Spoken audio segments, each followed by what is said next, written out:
Hey, hello everyone. Good evening. How are you doing today? And I'm sharing something powerful with you today. And we are going to be sharing what is land banking and real estate cash back.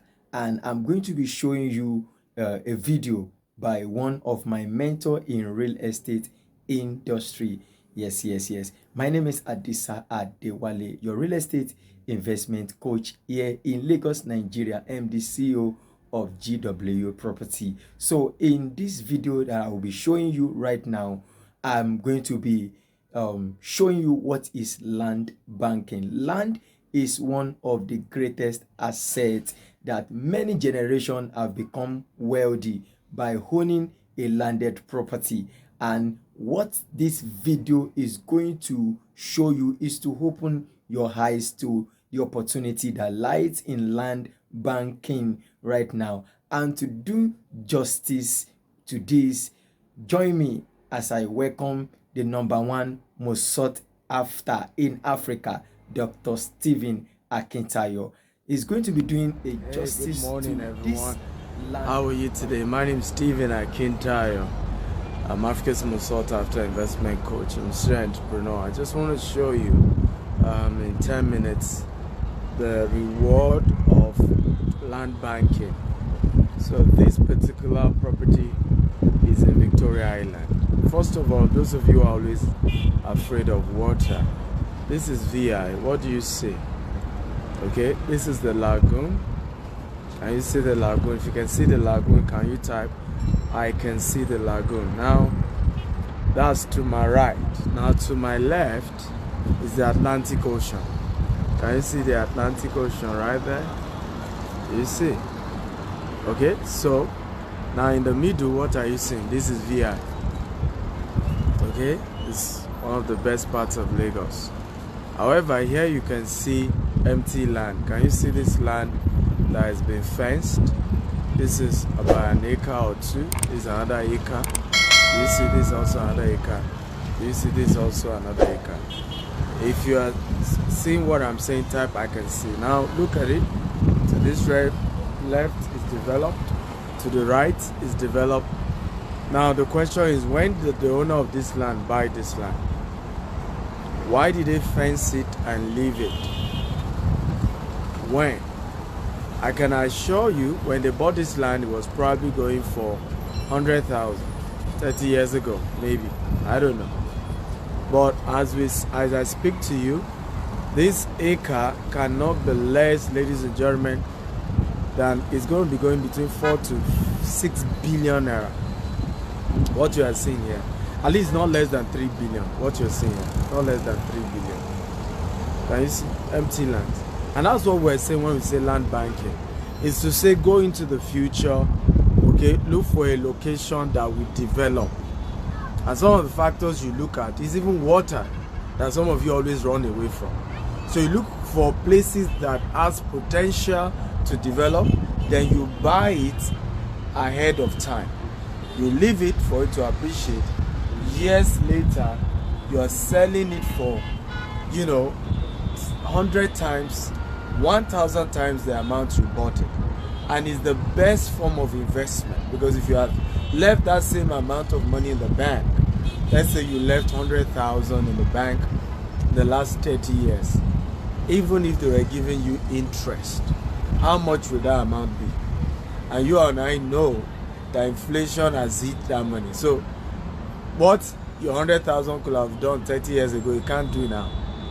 But you use the 100,000 to buy a piece of land, okay, 100,000 per acre, 600k. Now 30 years later, you're selling for billions and billions of naira. This is VI, as you can see, Victoria Island. Some people were smart to have done this. Now the children of the person who bought this land will be kissing his picture and they will be praying for him. God bless you, Grandpa. God bless you, Grandpa. And I mean what I'm saying, because this story that I'm telling you, 100,000, some of you are thinking is weird, happened to Pastor Paul Adefarasi, whose father bought Ake Adeshola not too far from here, Ake Adeshola, for £2,000. Okay, £2,000 50 years ago. £2,000 50 years ago, he bought it. Okay, later a company came and said, we're going to develop that land, we're going to build a house on it, we'll take the rent for 10 years. After we've taken back our money in 10 years, we'll give you back the property, is yours. And Pastor Paul said the rent, after they gave his father back that property, was the rent from that place. The father used to send them to the best schools in the world outside Nigeria. And when his father died and the family sold that place, what came to him was about $1 million, and he wasn't the only child. That's what we're talking about, land banking. So when we say land banking, some of you are wondering, it's the strategies, an investment strategy to buy a property, a land in a place that has potential to appreciate. Now listen to me, guys, very well.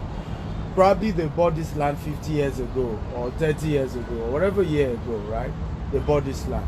When they bought this land 30 years ago or 50 years ago, whatever year, there was no assurance that if they had built a house in it, 50 years later, they won't need to have demolished the house. And that's one of the advantages of land banking people don't know. This land is appreciating without the owner doing anything on it. Okay? Meanwhile, if it's a house, you need to have painted it in 50 years. You need to have changed the borehole. You need to have refurbished it. In other words, a house still requires money for maintenance, but a land appreciates in value without any form of maintenance. So this is a very powerful concept. When we say build wealth, when we say where do I invest my money in? How do I make money multiply? How do I make money appreciate? Is to say, look for a place. When they bought this place, it wasn't developed. Nothing was here. Okay, nothing was here. When they bought this place, nothing was here. It was empty land. You see the Atlantic, the lagoon, and you see the Atlantic Ocean. It was all empty. And some people call it marshy land. VI that you are seeing, all these places you are seeing, were marshy land. 50 years ago, marshy land, water everywhere. It was marshy land. Nobody wanted to buy land here. Nobody. This Victoria land, nobody. But some people had, and this is what we're saying about the herd mentality. A lot of you don't know that majority is not always right. Particularly when it comes to investment, majority is not always right. Popular opinion is not always right. And you will be very wrong if you live your life when it comes to investment based on what popular opinion. And sometimes the people you are even asking counsel for, they don't even have such investment. They don't.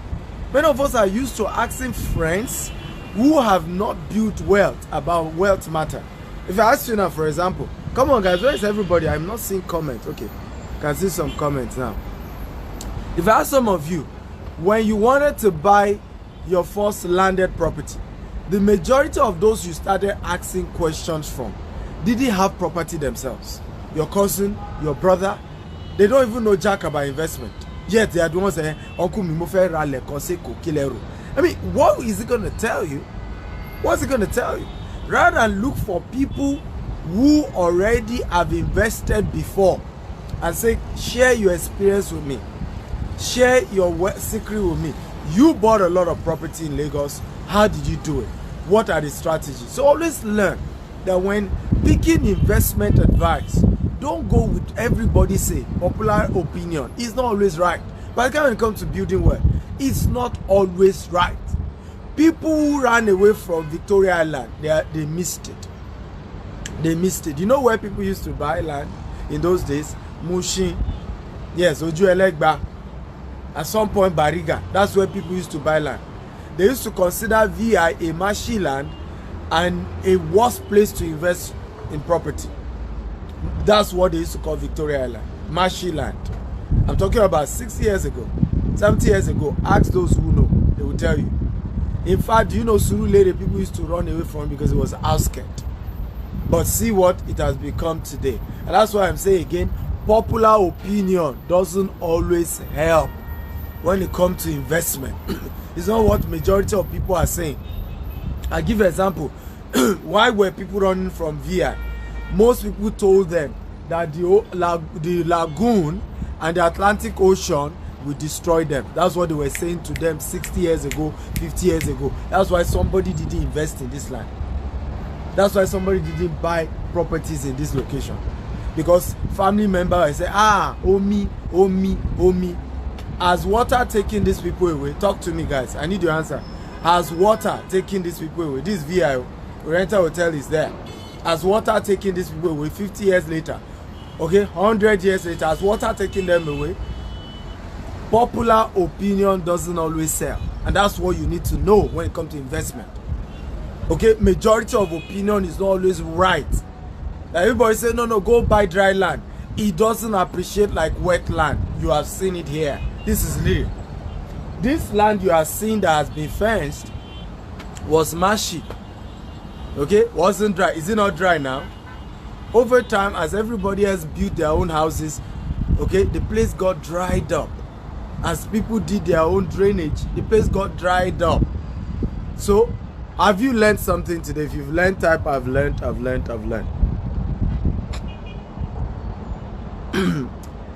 Malcolm, what's going on? You're a guy now. What's you and pink lips?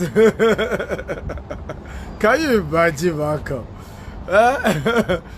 Okay, Taufik says no water has taken anybody away. They are living in wealth. Abio, they are living in wealth. So please wake up, because these are same things people are telling you. When Lekki started, it was this way again. Most people say, it's close to the Atlantic, it's close to the lagoon. Omi Magbe as Omi taking them in Lekki, right? Despite one or two areas being flooded often, you will still see that rich people still live there. And nobody is asking to come and live in this place. Just invest it, keep it, and get returns in future.